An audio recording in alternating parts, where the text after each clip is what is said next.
Hey guys, you're in a nutshell with me, Ina. Alam mo, ilang beses natin na pag-usapan na in the channel, no? How easy it is to get a divorce in Canada. Kumbaga, parang papeles lang yan dito, pirma mo lang kailangan. Kahit ayaw pang makipag-divorce sa'yo ng partner mo, pwede ka pa rin ma-divorce.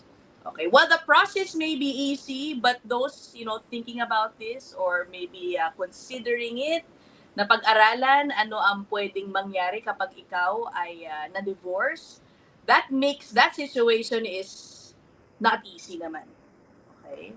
Maraming mga mag-asawa daw, pagkatapos magka-divorce, siguro hindi natapos doon ang kanilang problema because of issues involved in, I guess, separating your assets or dividing your assets. Tama ba yung aking term? But anyway, yan ang ating pag-uusapan kasama ang ating suki, Attorney Jake Aguilar ng JCA Law Office. Actually guys, ang sinabi ko kay Attorney Jake, ang gusto ko itanong, totoo ba, Attorney Jake, na maraming namumulube pagkatapos daw nila mag-divorce ng kanilang asawa? Oh. Okay, unang-una, hello Ina and hello sa mga viewers ng In a Nutshell. Yan po, discuss po natin divorce at saka separation din. I think merong video si Ina na pwede nating panoorin. Tama ba? Yeah. Pero sige, about divorce first, attorney, no? Yung sinabi ko kanina, yes, it's easy to get a divorce, pero maraming issues na nakasabit sa kanya once you're actually divorced. Ano ba itong mga usually pinoproblema na mag-asawa kapag sila ay getting a divorce? Yeah, totoo yan. So maraming misconception sa divorce actually na hopefully ma-clarify natin ngayon at siguro sa mga susunod pa na episode kung sakali. Kasi importante. So we have to, simulan natin sa pinaka-fundamental like divorce at saka separation. Okay. Magkaiba kasi yon, and for some people na nako-confuse nila yung dalawa and tingin nila parang isa lang yon, like yung separation and divorce, like it's the same thing, but they're not the same thing. So yung divorce, medyo technical siya, kailangan siya sa court, pero yung separation hindi siya technical. The moment na mag-separate kayo, umalis yung isa dun sa bahay with the intention na ayaw niya na dun sa relationship, yun na yung separation. Walang technicality kailangan doon.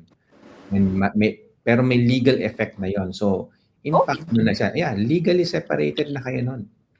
The moment somebody lives in a different the moment place. one decides na, okay, ayoko na sa relationship na ito, ayoko na maging asawa mo, parang ganon. Okay. That's it. Walang technicality, walang formality, walang formal declaration na, divorce na tayo. Ganito. Walang kasulatan. Hindi kailangan pumunta sa court, ganon.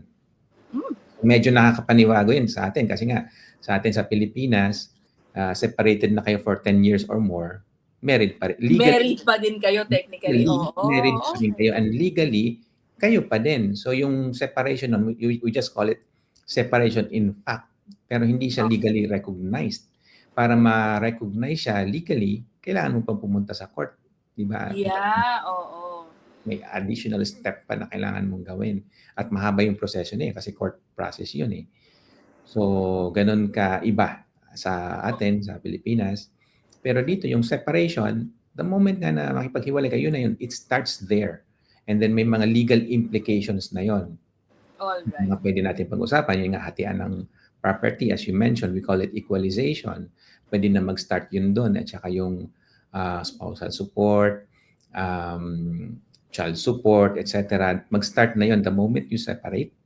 Kaya usapan na yon. Pero yung divorce, that's something else na may or may not be done later on. Optional naman yon. We can discuss that further siguro. Pero divorce is a totally separate thing.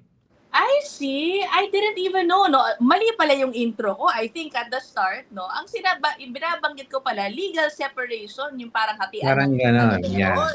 Pero it's a good thing kasi nga, yun na, maano natin, ma-clarify natin. They're not the same, yung legal separation or separation itself. They're not the same as divorce. Of course, pag divorce kayo, you have to be separated, di ba?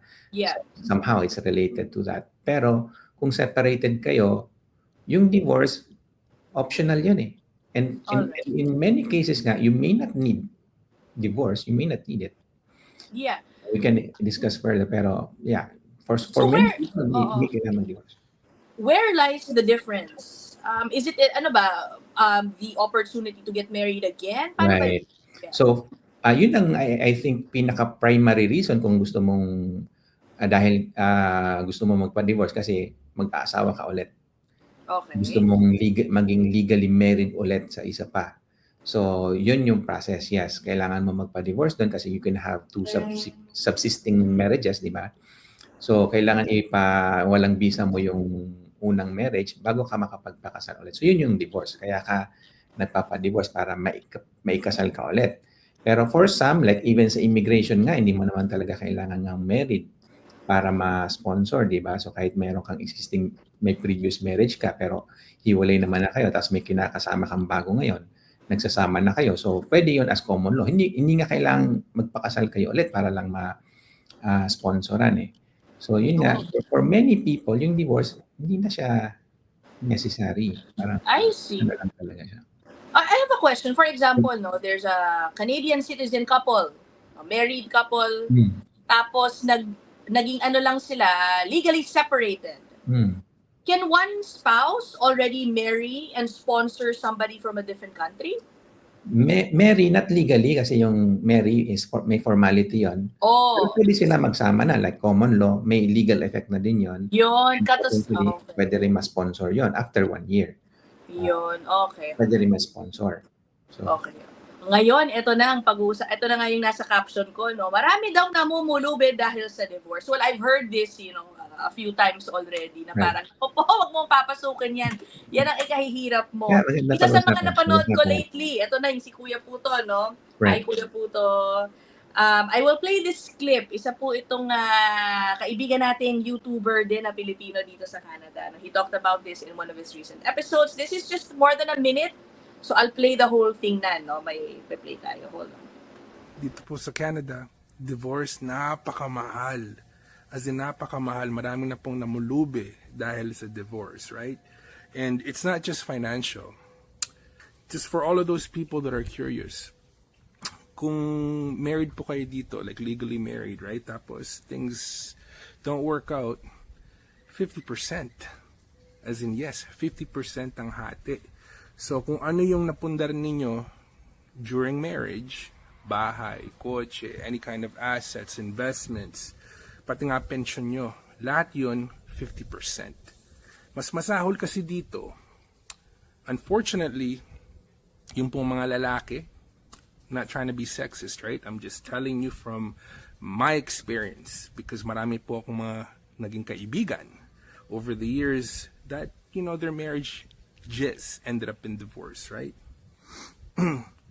Yung pong lalaki, divorce does not favor yung lalaki dito sa Canada.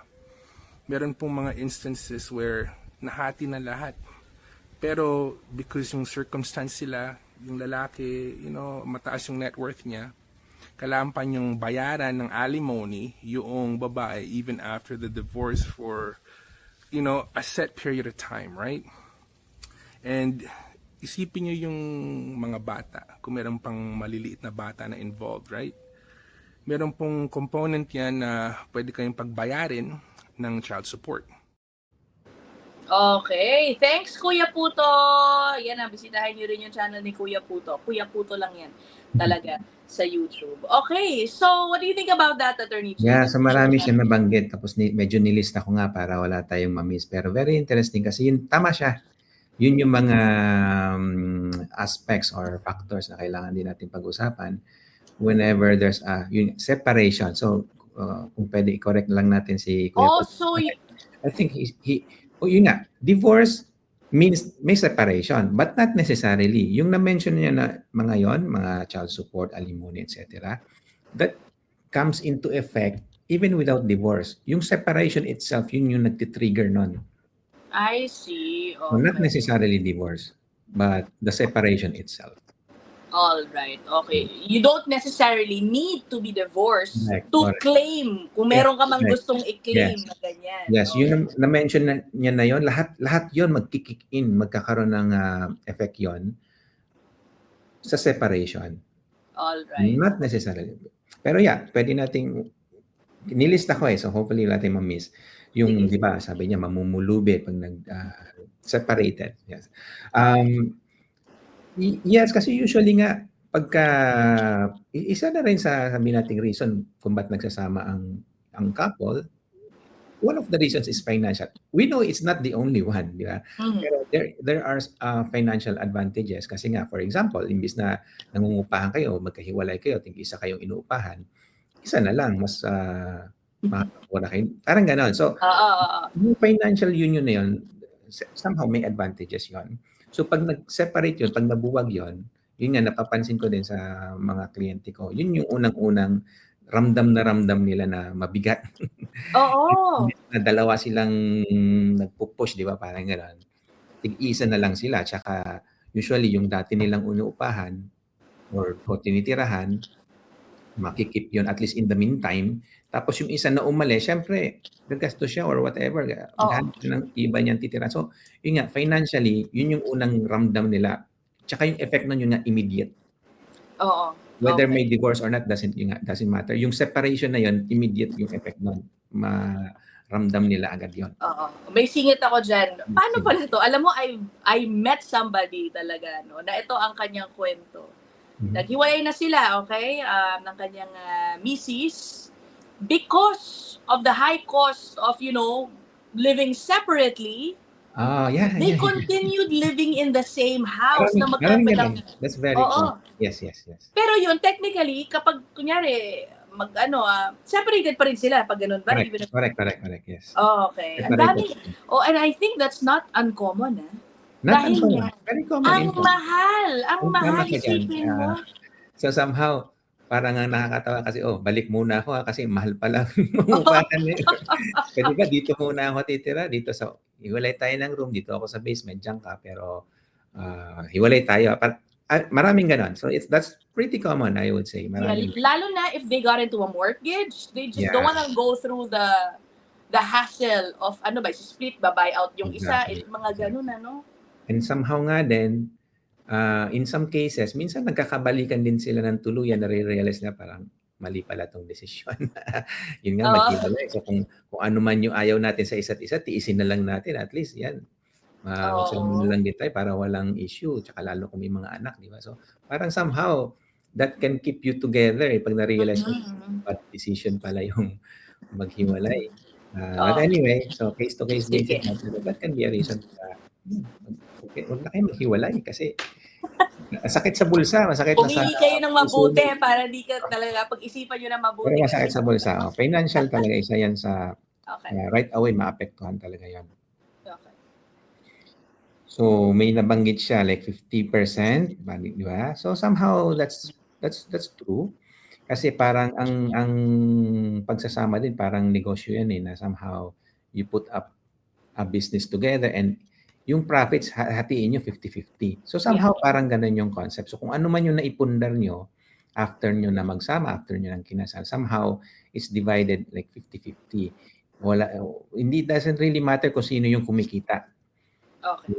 Kasi minsan, yung isa lang na asawa ang kumikita, yung isa sa bahay lang. Doesn't really matter.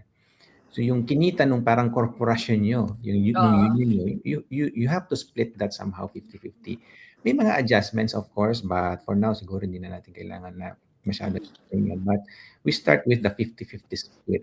So yun na din, imbis na na-enjoy mo yung buong 100% along with your spouse, ngayon, you have to take your 50% and go somewhere else. So, okay. As you can imagine, medyo may mabigat nga din yun. And then may nabanggit siyang spousal support. So tama yun, spousal support, child support. So tama lahat yun. And yan, nabanggit niya, din ni Kuya Puto. So kung yung isa nga malaki ang kita, somehow i-share niya yun. And somehow, I think fair lang naman din yun. It's just a fair rule or law na kasi kawawa naman yung isa na let's say nga dinivote niya yung buhay niya para sa pamilya. Kaya yung career niya hindi masyadong tumakbo. Dinivote niya yung sarili niya doon sa family. And nung nag-split sila, so paano na siya? Saan siya kukuha ng support niya? So, sabi na batas, in the meantime, at least in the meantime, tsaka yun, sabi din ni Kuya Puto, may time frame naman yon. So, hindi, it doesn't have to be like forever. May time frame siya na na kailangan siyang suportahan nung mas malaki ang kita, di ba? Okay. Kasi, I mean, I think nga it's just fair na Okay. ganun yung mangyari. Alright. Okay, so yun yung alimony na nabanggit niya, or we call it more on spousal support. Mhm. Tapos child support din. So child support kasi, ayun nga, kung magkaiba na kayo ng tinitirahan, saan titira yung mga bata? Siyempre, di ba? Isa lang o isa-isa lang. Pwede naman palipat-lipat sila, pwedeng ganon, pero case-to-case basis din, lalo na kung magkalayo yung bahay nyo. So, hindi rin convenient sa mga bata. May mga pasok din sila, things like that. So, more or less, yung mga bata, titira sa isa lang or predominantly dun sa isa sa kanila. Yeah. So, pag na-reach yung certain threshold na like 60%, more than 60% of the time na yung mga bata nandun sa isang parent, yung other parent, kailangan niya magbigay ng support. Yeah. Certain amount. So, may computation din yan. Yeah. Para sa mga bata. Yes. Oo, yeah, actually yun yung tanong ko, no. Si Kuya Puto kasi sinasabi niya, no, kumbaga, ang lugin, hindi natin necessarily naman siguro yung lalaki, no. It's Yeah. whoever is earning more. I wanna say something about that then. So, yeah. But, Oo. yeah. Go ahead, sige muna, attorney. Yeah, so it just happens din kasi na lalaki yun. Kasi yung mga bata din, usually pinipili yung nanay, at saka minsan, madalas din naman yung nanay ang mas interesado na sa kanya yung mga bata. So talaga, Pag-alaga. Oo. paglalaban niya talaga. Tsaka naturally naman mga nanay din talaga yung sabihin natin close sa mga bata, di ba? So it's just natural. Pero wala yun sa batas. Somehow ang batas dito, neutral lang. Well, supposedly neutral. Walang kinikilingan, walang lalaki, walang babae. Pero somehow nga, siguro by just the nature of things, na yung mga bata mas malapit sa nanay at yung mga nanay din naman mas gusto niya talagang ipaglalaban niya na sa kanya yung mga bata. So gano'n, mas porsigido siya. So it just so happens na yung mga nanay, ay mga bata, usually sa nanay na pupunta, and then yung tatay, sila yung nagbibigay na lang ng support. Yun. Okay. Wala siya sa batas na it has to be like that. Walang ganun. Sa Pilipinas, pwede pa. Na yung mga bata below like 7 years or below, somehow dapat sa nanay. May ganun tayong law. I see. Pero dito walang ganun. Kasi nga, somehow gender neutral ang Canada. Well, supposedly. But in practice, I don't really know. Minsan, Right. sabi nila, feminist. Pero, ang intention at least, it has to be neutral. Yeah, okay. So it could be the other way around, okay? It can be. Let's say, ang household nila for the longest time, ang mother ang provider. So pwedeng baliktad naman ang senaryo na si mother ang magbibigay ng alimony sa kanyang asawa, si kay Mr., di ba? It's possible. Yeah, it's possible. Yeah. Okay, yung tanong ko, yung computation na sinasabi mo, no? Kasi sabi nga ni Kuya Puto, namumulubi. Paano ba usually? Just give us a ballpark, estimate ba, a rule of thumb or something. So meron tayong calculator na tinatawag, child support calculator. Available naman yan online, so you can just look it up. So ang kailangan nyo lang actually 3 pieces of information. Yung province kung nasaan yung payor. So let's say, okay, Ontario. And then yung ilan ba yung mga bata? Isang bata lang ba? 2 bata? 3 bata? So yun, that's another piece of information na kailangan mo. And then yung last piece, magkano yung kinikita nung payor? Income niya. So usually yung notice of assessment ang basis natin sa Canada Revenue Agency, di ba? So every year may notice of assessment tayo. Nandun yung proof ng kinita natin for that particular year. So yun, yung 3 pieces of information na yun, makikita mo yung monthly na child support. Okay. Is the judge, a court ba yun magde-decide? So yun, yung part na yun, kaya nga nila somehow ginawa yun para wala na tayong masyadong pag-usapan ba? Kasi nung panahon, nauubos yung usapan sa, magkano ba dapat yung child support? Magkano ba? So nauubos yung, so ngayon, sinimplify nila, eto, may table na. Tingnan nyo dito. Madali namang malaman. Nasaan ba yung payor? Ilan ba yung bata? Magkano ba yung... Lahat na yun, napakadaling alamin eh. So with that, wala na tayong masyadong pag-uusapan. Regardless of the kind of lifestyle, baka sabihin nung tatanggap, pero ganito ang kinasanayan namin. Exactly. Madalas ganyan. Naririnig ko rin minsan sa mga mismong clients ko na, attorney, ang dami kong ginagastusan. Paano ko pagkakasya ito? Ang sabi ng batas, unahin mo yung mga anak mo, di ba? So, kung ito yung kita mo, bigyan mo yung mga anak mo, unahin, priority sila. Kung ano man yung matitira doon, bahala ka na.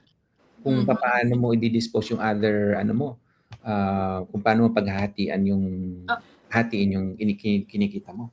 Oh, actually, baliktad yung tinatanong ko, attorney. Kumbaga, can the receiver of the alimony and the child support payments demand more based on, gusto ko yung anak ko, ganito, Possible. budget dapat niyan, mas malaki. Possible. Okay. Yeah, I think I understand. Pero pwede din. So pwedeng either one of them, whether yung receiver or yung pay, pwede mag-request ng change if mako-convince nila yung judge dun sa change. So pwede naman, may way para gawin yun. Pero we're just saying na mahirap kung i-convince si judge unless na merong mabigat ka ring dahilan na yun nga, halimbawa yung kinikita ng sobrang laki naman nga, like million, sabi natin. So pwedeng ganun and nakasanayan na ng mga bata. So pwede, but depende sa judge. At saka medyo complicated na siya, area. We have to look into yung jurisprudence na din. Tsaka yung particular case din mismo. I see. Pero we start with the simplest one na ito. Tingnan nyo lang yung table. Kasi may table pala, no? Hindi ko alam. Most of the time, it will fall into that table. All right. Has it ever happened, Jake, that, let's say, the provider is the father, no? Nag-separate. So, siya yung malamang likely to give alimony and child support. Has it ever happened na nung nag-divorce, nung nag-umpisa na siyang magbayad ng spousal and child support, mas malaki yung nilalabas niyang pera as opposed to when they were together, kaya namulubi? Parang ganon? May ganon ba? Or is it always in consideration of how much he can give? That can be a possibility, especially kung maraming ang binabayaran. Kasi minsan may naririnig ako, attorney, mayroon kami biniling property, so mayroon akong mortgage doon. Tapos maybe kakabili lang namin ng sasakyan, mga ganun ba? So dami niyang ginagastusan nga. And somehow siguro sabihin natin pagdating sa mga bata, yung nanay or yung other spouse yung gumagastos, ngayon nung nag-separate sila, somehow parang lumaki pa nga yung babayaran niya kasi nga ngayon required na siya magbayad ng child support and then maybe even alimony. So possible. Yes, possible na mas malaki pa yung, and actually hindi lang possible, is quite common din. Likely, ganun talaga. It's likely na mas malaki yung gagastusin. Lalo na, yun nga, kukuha siya ng sarili niyang tirahan ngayon. Yeah, oo nga pala. Yeah, so it's likely na lalaki nga yung gastos niya from before. I see. So that's why, oo nga naman, understandably, because he or she is now, paying off two separate households na kung tutuusin, diba? Two rents, if ever man, gano'n. Tapos meron pa nga nasabi si Kuya Puto, talagang si Kuya Puto yung basehan ko, no? Yeah. Na pati ang pension. Yeah. Totoo. Tama siya. Oo, ano yun? Paano ba mangyayari yun? So, just to give you an idea, so kasi yung pension asset din yun eh. So basically, lahat nga ini-split eh. Lahat ng asset ninyo. So yung pension kasi naiipon yan, di ba? For every time you work na nag-contribute ka dun sa pension, para din siyang parang bank account na lumalaki yung ipon mo, something like that. Yeah. Para nga pag nag-retire ka, dun naman huhugutin yung pension mo supposedly. So ang mangyayari, hypothetical na lang, for example, yung isa nag-work ng let's say 10 years. Yung isa naman hindi nag-work. Okay, so 0 years siya nag-work. Sa 10 years na yon, yung nagtatrabaho, syempre nakaipon siya ng pension niya. So yung pag nag-split sila, yun din, parang half nung naipon niya na pension, somehow ibibigay niya dun sa kabila na hindi nagtrabaho. So parang ang nangyari ngayon, yung hindi nagtrabaho, para din siya nag-work ng 5 years. And then siya naman na 10 years na nag-work, naging 5 years na lang din, nabawasan ng kalahati. So ngayon, pareho silang parang nag-work ng 5 years. So parang inequalize lang din yung pension. So tama si Kuya Puto doon na pati yung pension niya, sinahati din siya.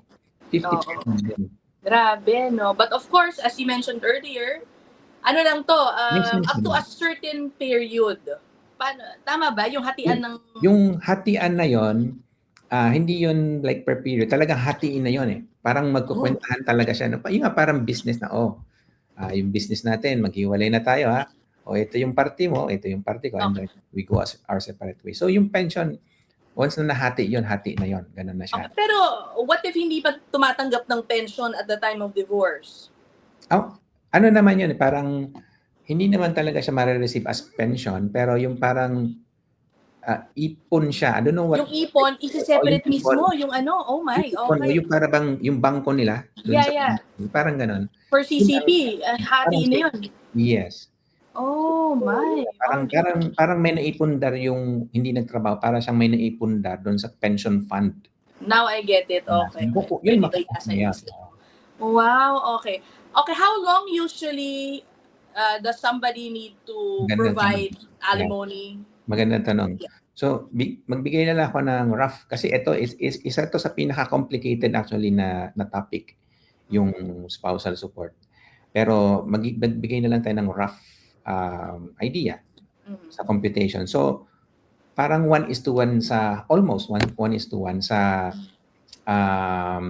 kung gaano kayo katagal na nagsama. Mhm. Let's say 10 years kayong nagsama na bilang mag-asawa, mga 10 years din kayong magbabayad ng alimony. Wow. Rough lang yun So maraming factors na pwedeng magpabago doon. Pero that can be like a good starting point, I would say. Tapos yung ano din, yung difference ninyo sa income, i-split ngayon para magtabla kayo. For example, yung isa kumikita ng, let's say nga, 10,000 a month, sabihin lang natin ganun for computation. 10,000 a month, yung isa zero. Wala. So, hatiin mo yon. So, yung kumikita ng 10,000 a month, yung 5,000 bibigay niya doon sa kabila. So, parang kumikita din yung kabila ng 5,000 a month. So, Wow. yun yung rough computation or starting point. And then, ayan, maraming pwedeng i-adjust dyan, which, yan nga, additional complication. Pero somehow, yun nga, limited siya, and then somehow din, yung tumatanggap ng spousal support, meron din siyang obligation na iangat niya yung sarili niya para later on maging independent na rin siya. So somehow may mga ganong klaseng expectations. Nako. Pwede rin minsan sa mga pagkaya ng nine-negotiate namin, usually nine-negotiate na lang namin lump sum na. Ng 10 years na magbibigay ka ng ganitong monthly. Para hindi ma-torture yung ano, no? Tapos na tayo, like quits na tayo. Ito na lang, lump sum payment, bigay mo na isang buo kahit sige, discounted na, o hindi na namin lalakihan yung hingi namin, ganito na lang, pero at least bigay mo na ng isang buuhan. So, usually na-negotiate naman yun ng ganun. Okay. At posible pala yun, ano? Mag-settle na lang kayo, tapos na, wala na kayong pakilamanan pagkatapos. Mas maganda yun, para clean split. Yeah. Ay, okay. Oh, well, so now you know, guys, ano, siguro, alam mo, ito palang discussion na to, ito ang pangontra dun sa mga nagsasabi na, kaya ang dami naghihiwalay kasi, madali lang mag-divorce. Pero meron din palang mitigating factor if you know all these things. Marami din.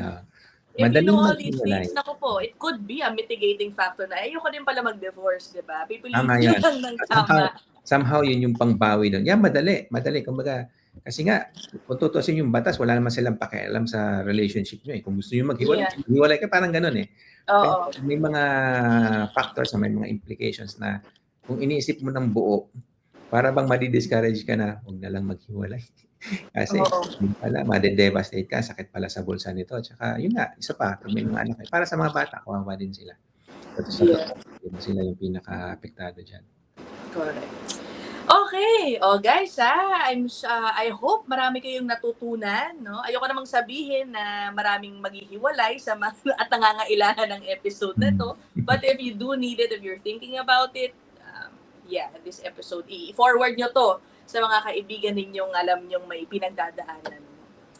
Anyway, okay, so we will end this episode here. Abangan nyo yung next episode ko with Attorney Jake, We will talk about a specific case of somebody thinking about getting a divorce. Yan. I-apply natin lahat nung napag-usapan natin doon sa susunod naming discussion.